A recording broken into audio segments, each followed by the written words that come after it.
Ya saudara, hari-hari ini kita sedang belajar dari firman-firman yang dibagikan di tempat ini tentang ketetapan Tuhan. Benar ya saudara ya, Ibu Ina menyampaikan, kemarin Ibu Nani menjabarkan lebih lagi saudara. Dan kita mau belajar biar setiap firman itu kita, kan di firman dikatakan kita ini harus meneliti, kita harus merenungkan. Setiap hari kita harus apa sih sebenarnya yang Tuhan mau. Gitu. Jadi saya mau hari ini kita mau belajar lebih lagi tentang ketetapan. Saudara, seringkali kita ini kalau terima akan ketetapan dari Tuhan. Kayak kemarin Ibu Nani berbicara tentang Yakub ditetapkan oleh Tuhan. Sudah ditetapkan. Terus kalau orang menjadi orang yang ditetapkan itu harusnya kan enak ya saudara ya. Sudah ditetapkan misalnya nih. Kalian sudah ditetapkan menjadi juara. Yang kita lakukan apa? Ada yang harus dilakukan apa langsung mendapatkan? Kita harus melakukan apa yang menjadi bagian kita untuk kita menjadi juara. Memang ketetapan itu sudah Tuhan berikan, tapi ada bagian yang harus kita lakukan. Seringkali kita ini terlena dengan setiap firman, ketetapan yang sudah diberikan di tempat ini atau dimanapun kita berada. Mungkin Tuhan berfirman sendiri dengan audible. Dan mungkin Tuhan berkata, kamu akan kujadikan saluran berkat. Kamu akan kujadikan menjadi berkat untuk kota-kota bahkan bangsa-bangsa. Seringkali kita yang cepat apa? Amin. Setiap firman yang baik, amin. Tapi kita ini lupa untuk menjadi berkat, apa yang harus kita lakukan? Ya kita harus belajar bagaimana untuk kita ini boleh mengumpulkan berkat untuk dibagikan. Betul nggak saudara? Kalau nggak ada berkatnya apa yang mau dibagikan? Gitu kan? Saudara disuruh membagikan air. Saudara nggak punya air, apa yang akan dibagikan? Nggak bisa saudara. Kita harus melakukan apa yang menjadi bagian kita. Saudara, kita mau belajar hari ini tentang Salomo. Salomo ini kita mau baca dulu ya saudara ya. Jadi Daud dapat firman sendiri dari Tuhan. Daud ini adalah raja yang sangat hebat luar biasa saudara. Dia ini sudah mempersiapkan segala sesuatu untuk pembangunan bait suci. Tuhan tahu. Daud sudah mempersiapkan semuanya. Emas sudah disiapin. Kayu sudah disiapin. Semuanya sudah disiapkan. Berlimpah. Tapi ada firman yang keluar. Lewat untuk Daud. Dan berkata, saat Daud merindukan, aku ini pengen bangun rumah Tuhan. Aku pengen membangun tempat kediaman-Mu Tuhan di bumi ini. Dan saat itu ada firman yang berkata, aku senang dengan apa yang rencanamu. Tapi bukan kamu yang akan mengerjakan itu.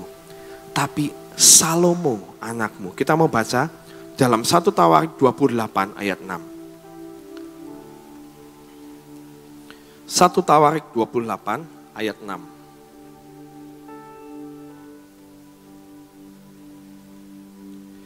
Ia telah berfirman kepadaku, kepada Daud, Salomo anakmu, dialah yang akan mendirikan rumahku dan pelataranku. Sebab aku telah memilih dia menjadi anakku dan aku akan menjadi bapaknya. Ini adalah firman yang Tuhan berikan lewat Daud untuk Salomo. Saudara, sebenarnya Salomo ini bukan pilihan untuk Daud menjadikan dia sebagai raja. Kalau kita lihat, anak-anak Daud ini kan banyak ya. Anak-anak Daud ini banyak. Biasanya itu yang sulung yang jadi raja saudara. Tapi yang sulung dibunuh oleh Absalom. Ya, Amnon dibunuh. Absalom ini sebenarnya punya yang namanya jiwa apa ya? Jiwa kepemimpinan. Ya, dia pandai berperang. Tapi saat itu dia jatuh karena apa? dia mau memberontak. Saudara, Absalom ini sebenarnya Daud ini suka banget sama Absalom. Tapi ternyata anak yang dikasihinya, anak yang mempunyai talenta, itu memberontak kepada dia. Dan yang berikutnya ada yang namanya Adonai. Sebelum Salomo diangkat menjadi raja, dia juga rindu, aku mau menjadi raja. Dia bahkan mengangkat dirinya sendiri menjadi raja. Daud gak pernah tuh ngomong aku pengen mengangkat Salomo menjadi raja. Enggak, saudara. Karena kalau kita lihat, Salomo ini kan lahirnya dari siapa? Dari Bathsheba. Ini adalah buah dari kegagalan Daud, buah dari kesalahan Daud. Dan ini cuman pemikiran saya ya saudara ya. Kita renungkan bareng-bareng. Kalau jadi Daud, aduh, anak ini yang bikin namaku cemar. Anak ini yang bikin reputasiku di antara bangsa ini jelek. Kalau anak ini disebut-sebut, diangkat-angkat, ini akan mengingatkan dengan dosaku. Benar gak sih saudara? Makanya Salomo ini adalah anak yang gak pernah kelihatan. Sebelumnya akan pernah disebutkan Salomo melakukan seperti apa. Gak pernah saudara. Salomo ada di medan perang. Dia mengalahkan beribu-ribu musuh. Gak ada saudara. Tapi tiba-tiba ada sebuah ketetapan dari Tuhan. Dari orang yang tidak pernah disebut-sebut. Dan mungkin kalau saya bayangkan Salomo ini jadi orang yang minder karena diumpetin sih saudara. Diumpetin sama Daud, udahlah kamu diem-diem aja sini. Menjadi orang yang tidak bisa berperang. Daud juga tahu, Daud ini musuhnya banyak saudara. Dalam kehidupannya banyak orang yang mengejar dia untuk membunuh dia. Dan apakah seorang Daud dengan pengalaman hidupnya yang berkata, kita ini harus berperang untuk menjaga supaya bangsa ini tetap teguh. Masakan bangsa itu dipercayakan kepada seorang anak yang tidak pandai berperang? Saudara bayangkan, Salomo ini bukan orang yang pandai berperang. Tapi Tuhan sudah menetapkan dia untuk apa? Menjadi raja dan untuk membangun rumah buat Tuhan. Karena apa? Tuhan menganggap Daud, tanganmu ini kotor. Tanganmu ini penuh darah. Kau gak bisa bangun rumah untuk aku. Anakmu Salomo. Kaget gak kira-kira kalau saudara jadi Daud? Kaget saudara. Hah? Daud? Salomo jadi raja. Kaget saudara. Tapi ketetapan Tuhan itu harus terjadi. Ya, Salomo tidak punya kualifikasi sebagai raja. Dia mungkin bukan seorang pemimpin yang hebat, bukan seorang pahlawan. Tetapi saat Tuhan menetapkan seseorang, Tuhan pasti akan memperlengkapi. Tuhan tidak memanggil orang yang qualified. God, He doesn't call the qualified, but He qualifies the call. Kalau kita sudah dipanggil, Tuhan yang akan memperlengkapi kita. Mungkin ada ketetapan-ketetapan Tuhan dalam hidupmu. Dapat firman dari Tuhan. Rasanya aduh kok gak mungkin di luar, gak masuk akal lah. Wis apa jare lah. Gitu. Kalau memang itu dari Tuhan ya terjadi. Gak mungkin saudara, gak bisa gitu. Caranya itu bukan seperti itu. Ketetapan Tuhan ada, kita harus melakukan. Ya. 1 Tawarik 28 ayat 10. 1 Tawarik 28 ayat 10. Ini firman untuk Salomo.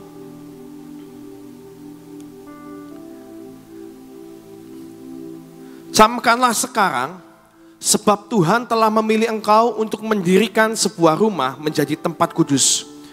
Kuatkanlah hatimu dan lakukanlah itu. Kalau di dalam bahasa Inggris dikatakan, Be strong and do the work. Kita harus kerjakan apa yang menjadi bagian kita saat Tuhan sudah menetapkan firman-Nya atau destiny dalam hidup kita. Coba saya mau tanya, siapa di sini yang tidak pernah tahu ketetapan Tuhan? Angkat tangan. Semuanya tahu? Minimal kita tahulah, kita dipilih oleh Tuhan menjadi anaknya. Kita dipilih untuk menjadi kepala dan tidak menjadi ekor. Betul saudara? Untuk menjadi kepala bukan serta-merta kamu jadi kepala langsung jadi kepala. Enggak saudara. Kita harus belajar supaya kita ini bisa menjadi kepala. Lakukan pekerjaan itu saudara. Yang pertama saudara yang harus kita lakukan supaya ketetapan Tuhan ini terjadi. Itu adalah tekun melakukan perintah Tuhan. Kita mau baca dalam 1 Tawarik 28 ayat 7. 1 Tawarik 28 ayat 7. Dan aku akan mengokohkan kerajaannya sampai selama-lamanya. Jika ia bertekun melakukan segala perintah dan peraturanku seperti sekarang ini. Firman-Nya apa saudara? Aku akan mengokohkan kerajaanmu sampai selama-lamanya. Jika apa? Salomo bertekun melakukan segala perintah dan peraturanku seperti sekarang ini. Hal yang pertama dia lakukan adalah dia memulai pembangunan akan rumah Tuhan. Saudara bayangkan dari seorang yang tidak bisa apa-apa. Tiba-tiba diberikan sebuah mandat. Kamu pimpin ya pembangunan. Ini proyek raksasa. Kamu harus mengatur semuanya membangun rumah ini. Saudara bayangkan, misalnya saudara bukan arsitek. Saudara gak pernah tahu yang namanya tentang bangunan. Saudara tiba-tiba disuruh, kamu harus bangun rumah. Saudara kira-kira gitu. Kalau saudara orang awam, saya percayakan ini Ibu Nani tiba-tiba berkata, ini kita ada proyek. Kita mau bikin rumah sakit misalnya saudara. Terus berkata kepada saudara, kamu yang pimpin ya pembangunan rumah sakit ini. Semuanya sudah saya siapin nih. Daud itu sudah menyiapkan semuanya saudara. Bahan-bahan semuanya sudah disiapin. Tapi apakah cukup dengan semua bahan itu tanpa pengetahuan? Enggak saudara. Makanya saat Salomo ditanya oleh Tuhan, apa yang kamu minta? Harta kekayaan dia sudah punya. Saudara. Dia mintanya apa? Tuhan, aku minta hikmat. Aku minta hikmat-Mu. Untuk apa? Untuk bisa menyelesaikan apa yang menjadi bagiannya. Dia harus belajar yang namanya bagaimana caranya membangun sebuah rumah untuk Tuhan. Dia ngomong, Tuhan, Engkau ini yang punya langit dan bumi. Masa saya suruh bangun rumah, mau tak bikin semewah apapun rasanya kurang. Saudara bingung saudara, kalau disuruh bangun rumah untuk Tuhan. Di situ dikatakan, dia memilih yang namanya kayu-kayunya seperti apa. Perabotan-perabotannya di tempat ruang Maha Kudus seperti apa. Disiapkan semuanya. Itu perlu yang namanya pengetahuan saudara. Kalau Salomo saat diberikan mandat oleh Daud, dia tidak mau belajar, dia tidak akan bisa menyelesaikan. Seringkali kita ini mendapat firman tapi gak mau melakukan. Kemarinnya waktu saya di Australia, saya ketemu dengan seseorang, ngobrol-ngobrol nih setelah habis fellowship, ngobrol sambil makan, ngobrol. Terus dia tiba-tiba cerita gini, tiba-tiba tanya, kalau kamu bangun pagi jam berapa? Ya bangun pagi jam 5:30 gitu, saya udah bangun gitu.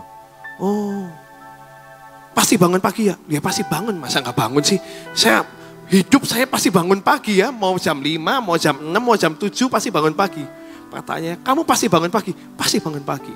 Kenapa sih? Kamu kok nanyain orang kok bangun pagi? Saya ngomong gitu. Kalau Ibu Nani bangun paginya jam berapa? Oh, Ibu Nani itu dari dulu udah disuruh bukan cuma bangun pagi, disuruh bangun tengah malam bahkan. Kalau sekarang bangun pagi itu jam 5, setengah 5. Udah bangun.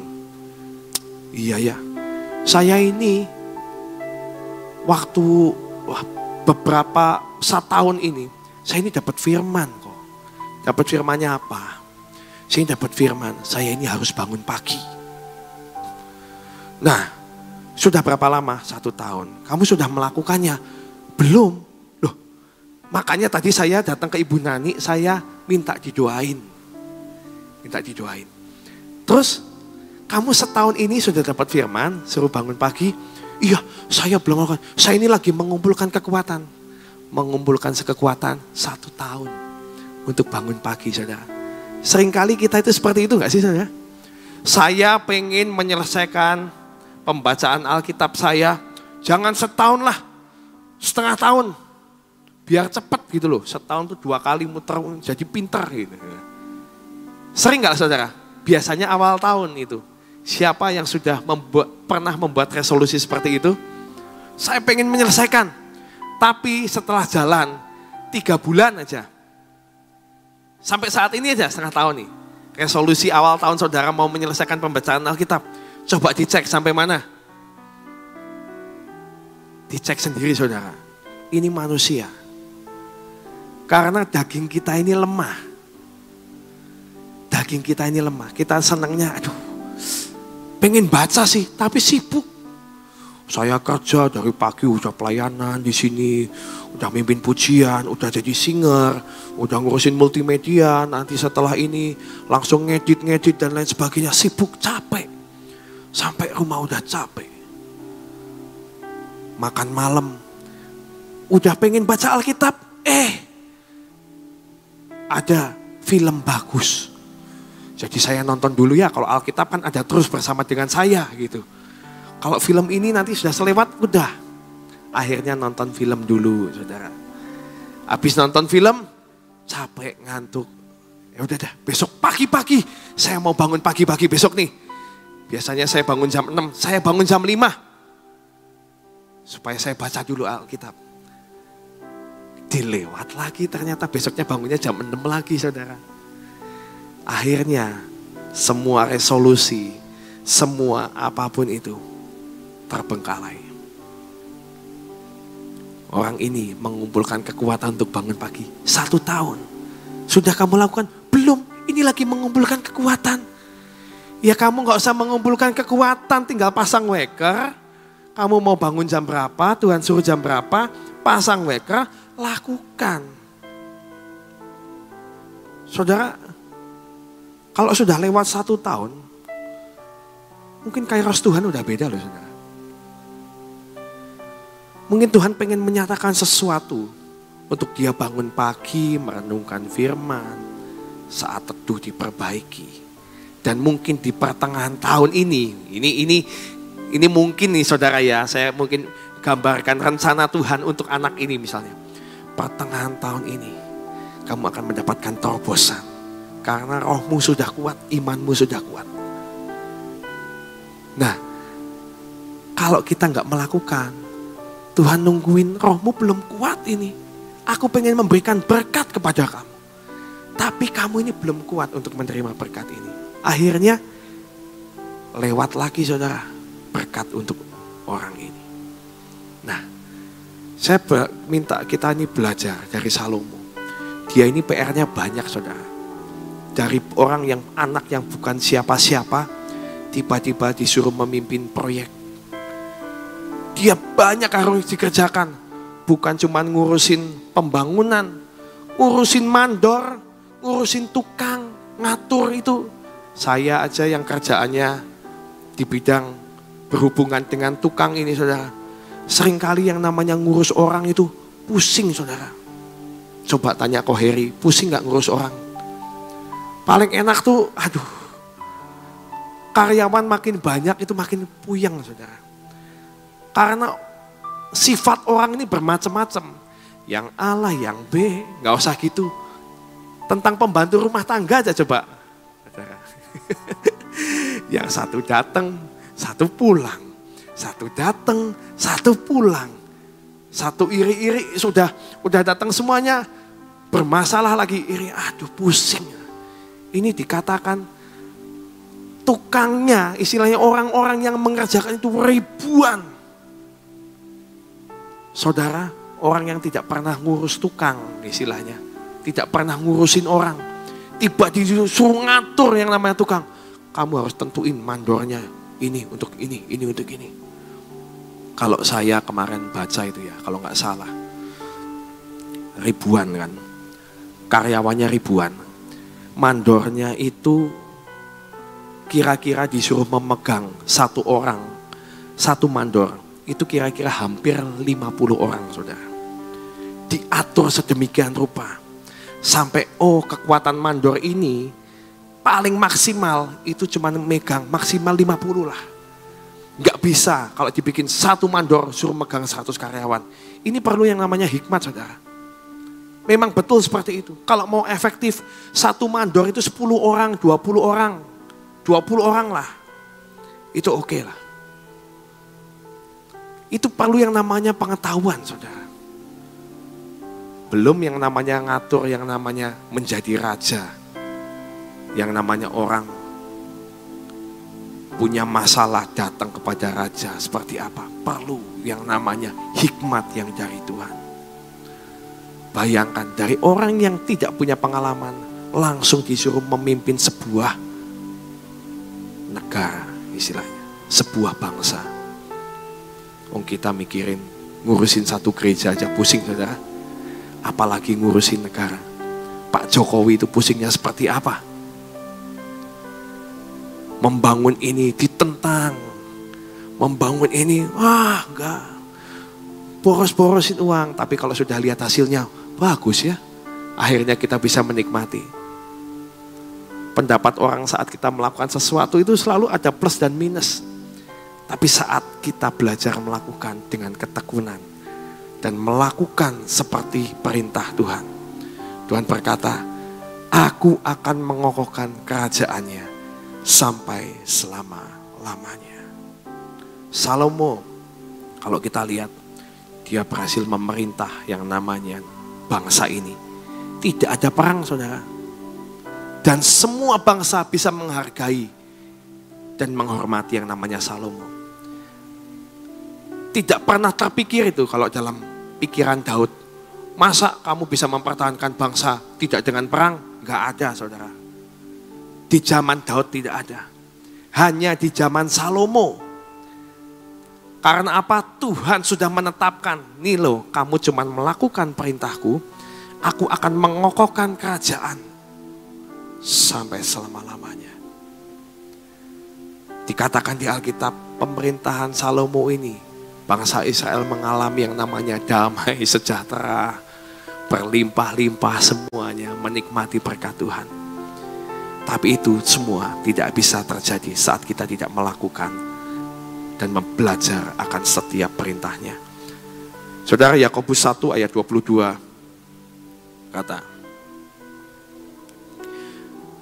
Yakobus 1 ayat 22, tetapi hendaklah kamu menjadi pelaku firman, dan bukan hanya pendengar saja. Sebab jika tidak demikian, kamu menipu diri sendiri. Kita harus menjadi pelaku firman, bukan hanya pendengar saja. Saudara, tipe-tipe orang mendapatkan meresponi firman Tuhan itu macam-macam saudara. Ada yang mau dengar, mau belajar. Mau dengar, mau belajar.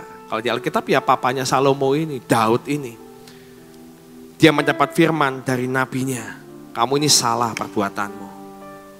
Dia enggak memberontak. Dia enggak membela diri. Ya langsung, oh ya Tuhan ampuni. Ya aku salah. Mau belajar. Dapat firman mau belajar. Mau dengar, mau belajar. Yang kedua apa? Mau dengar, enggak mau belajar. Itu banyak saudara. Kita ini seringkali mau dengar, enggak mau belajar. Tiap kali datang ke ibadah. Dengerin firman, semua firman baik, message-nya ada. Tapi cuman sampai berkata, ya firman-Nya bagus. Setelah keluar dari tempat ini, tidak menjadi pelaku firman. Itu banyak saudara. Yang ketiga, tidak mau dengar, tidak mau belajar. Ini seperti apa? Seperti orang Farisi. Yesus memberitakan kebenaran. Sudah nolak dulu. Orang ini pasti mau apa sih? Tuh, nyarinya apa? Nyari kesalahan orang. Celahnya apa? Oh, ini di hamba Tuhan ini ngomongnya ini nih. Tak potong. Dipotong. Sering gak saudara? Lihat di TikTok, di apa itu bahaya loh saudara. Perkataan hamba Tuhan sedang menceritakan seperti ini, dipotong hal yang bikin kontroversi. Dipotong, diupload. Itu bikin orang bingung saudara. Nah, ini orang Farisi. Tidak mau dengar, tidak mau belajar, pengennya menghakimi. Hari ini firman-Nya, jadilah pelaku-pelaku firman. Yakobus 2 ayat 17. Demikian juga halnya dengan iman. Jika iman itu tidak disertai perbuatan, maka iman itu pada hakikatnya adalah mati. Saudara, biar setiap ketetapan yang Tuhan taruh dalam hidup kita, kita responi dengan iman kita. Kita percaya ada destiny yang Tuhan taruh dalam hidup kita. Tapi ada hal yang harus kita lakukan. Iman disertai dengan perbuatan. Maka firman itu akan hidup dalam hidup kita. Amin saudara. Saya berdoa biar setiap ketetapan yang Tuhan taruh, baik untuk korporat, untuk tempat ini maupun untuk hidup kita, keluarga kita, semuanya jadi dan digenapi saat kita melakukan setiap perintah-perintah Tuhan. Tuhan Yesus memberkati. Saudara, dengar tuh gampang. Untuk melakukan itulah yang dikatakan gampang-gampang susah, ya. Saya tadi dengar tentang seorang orang yang di Australia mengatakan sudah dapat firman secara pribadi setahun, ya, untuk supaya bangun pagi. Saudara, begini, kalau Tuhan itu sampai berbicara sendiri, ya, Tuhan berbicara dengan cara bermacam-macam. Bisa melalui anak kecil, bisa melalui orang lain, bisa melalui hamba Tuhan, bisa melalui firman, melalui YouTube, melalui khotbah dan sebagainya di gereja maupun siapapun juga. Tuhan bisa berbicara. Kalau sesuatu itu kita tahu persis ini dari Tuhan. Dan kalau kita tidak melakukan, itu konsekuensinya berat banget. Kita tidak bisa maju. Jadi belajarlah kita sebagai anak-anak Tuhan, kalau dapat sesuatu pesan Tuhan, kalau saudara datang di tempat ini dan saudara setiap pagi dengar firman, mungkin firman itu bisa berbicara dengan cara pada saat praise and worship, saat pujian dan penyembahan itu diadakan, ada sesuatu rema yang kita terima, itu firman, ya. Nah, kalau sesuatu itu kita terima, belajar untuk melakukan bagian kita. Tadi Freddy berbicara tentang ketetapan. Ya. Jadi itu sebetulnya yang ditetapkan Tuhan untuk kita lakukan. Belajar untuk berada pada posisi yang sebenarnya Tuhan mau. Percaya, kalau kita lakukan akan hal itu, kita tidak akan kesandung, ya. Kita tidak akan terjatuh. Sebab saat ini banyak jebakan-jebakan yang ada di sekitar kita. Kalau kita tidak hati-hati, maka penetapan Tuhan yang diberikan buat saudara dan saya lewat saudara. Dan saya sangat menyayangkan kalau apa yang sudah jadi jatah saudara itu kelewat. Dan bahkan Tuhan katakan kamu nggak berlayak, kamu belum kuat, dan akhirnya diberikan kepada orang lain. Sangat disayangkan. jadi anak Tuhan, rebut segala sesuatu yang menjadi jatah saudara dan saya. Amin. Yuk kita berdoa. Bapa, kami mengucap syukur untuk hari ini ya Tuhan. Terima kasih karena Engkau melakukan perkara-perkara yang ajaib dan baik buat kami. Setiap pagi Tuhan, Engkau mengingatkan kami. Setiap pagi Engkau berbicara kepada kami dengan berbagai-bagai cara. Tuhan, buat kami jangan menjadi anak yang bebal. Biar kami tahu Tuhan, bagian kami yang harus kami lakukan. Terima kasih untuk kasih setiamu Tuhan. Kami percaya apapun yang Engkau izinkan terjadi dalam hidup kami, tetap kami tahu kami survive dan kami dapat mengatasi segala-galanya. Terima kasih untuk kasih setiamu ya Bapa. Saat ini kami tetap mau berdoa Tuhan, mendukung akan semua rencanamu atas bangsa ini dengan melalui akan Bapak Presiden kami. Tuhan, kami minta anugerah-Mu. Biarlah apa yang Kau rencanakan atas bangsa ini menjadi kenyataan. Kami berdoa semua proyek, semua gagasan, semua rencana yang direncanakan oleh Bapak Presiden kami dalam memimpin akan negara ini. Engkau yang akan memilah-milah Tuhan.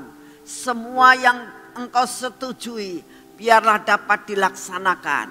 Beri kekuatan, beri kemampuan buat Bapak Presiden kami untuk dapat menjalankan seperti yang Engkau mau. Hikmat yang berasal daripadamu, marifat yang berasal daripadamu, kebijaksanaan yang berasal daripadamu menguasai akan Bapak Presiden kami dan semua staf-stafnya Tuhan. Engkau tahu Tuhan Yesus akan segala sesuatu rencana pemilu tahun depan. Tuhan, kami hanya dapat menyerahkan semua kepadamu. Untuk Engkau sendiri akan melakukan apa yang terbaik. Kami juga berdoa saat ini Tuhan untuk Bapak Wali Kota kami. Biarlah Engkau sendiri akan memberi kekuatan pemulihan kesehatan yang sempurna buat Bapak Wali Kota Sion ini Tuhan. Engkau yang akan memilihkan juga Tuhan pengganti daripada Bapak Wali Kota yang ada di kota ini. Minta anugerah-Mu turun. Engkau yang akan menunjukkan Tuhan. Engkau yang akan memilih Tuhan. Kau punya 1001 cara bagaimana caranya untuk kami dapat mendapatkan seorang pemimpin untuk memimpin kota ini sebagai wali kota yang berkenan di hati-Mu. Sehingga wali kota yang baru nanti Tuhan akan melakukan pembaruan, akan melakukan perbaikan, akan melakukan dan melaksanakan tugasnya untuk kebaikan kota ini Tuhan. Kami minta di dalam nama-Mu semua peraturan-peraturan pemerintah tentang kebaktian, tentang keagamaan, biarlah dapat dijalankan seperti yang Engkau mau. Beri roh keberanian untuk berdiri di atas kebenaran. Terima kasih untuk semuanya. Bapak, kami juga berdoa pada saat ini. Biarlah apapun yang Kau izinkan terjadi untuk bencana alam apapun Tuhan. Kami minta Engkau sendiri yang akan mengatur dan Engkau membuat semua secara minimal. Bapak, saat ini kami butuh kekuatan baru. Apapun virus, apapun yang seringkali akan terjadi, penyakit apapun, kami minta di dalam nama-Mu semua akan lewat Tuhan, tidak akan mendekati akan tubuh kami. Karena kami ada sesuatu yang baru, yaitu kekuatan imunisasi yang baru. Engkau beri kepada kami daya tahan tubuh yang baru menguasai hidup kami Tuhan. Sehingga apapun yang terjadi di dunia ini tidak akan berani mendekati tubuh jasmani kami. Terima kasih untuk semuanya.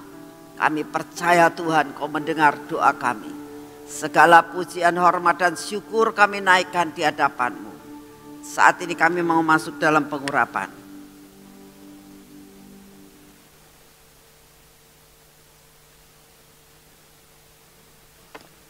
Dalam nama Tuhan Yesus. Biarlah pengurapan ini memasuki akan hidup kami. menguasai seluruh hidup kami, dari ujung rambut sampai ke telapak kaki, terutama mata kami Tuhan. Biarlah terus pengurapan ini jatuh kepada telinga kami juga, jatuh kepada bibir, mulut kami dan hati kami. Biar benar-benar hari ini Tuhan, kami mau mengatakan kepadamu bahwa seluruh hidup kami ada dalam kontrol daripadamu. Semua yang tidak baik dalam hidup kami Engkau lepaskan Tuhan Yesus. Terutama segala karakter-karakter kami yang tidak baik. Berkati tangan kami hari ini Tuhan, dan kaki kami, supaya kami berjalan seperti yang Engkau mau, melakukan bagian kami yang sudah Kau tetapkan hari ini untuk kami lakukan. Sehingga kami dapat melakukan segala sesuatu dengan sempurna bersama dengan Engkau. Semua jatah yang Kau sediakan buat kami terima dengan utuh dan tidak ada yang kececer. Terima kasih Tuhan, pimpinanmu sangat sempurna atas hidup kami. Dalam nama Tuhan Yesus, semua sakit penyakit kami, semua beban kami, apapun juga yang kami hadapi hari ini, kami percaya dapat diselesaikan bersama dengan Engkau. Dalam nama Tuhan Yesus. Amin. Selamat pagi, Tuhan memberkati saudara semuanya.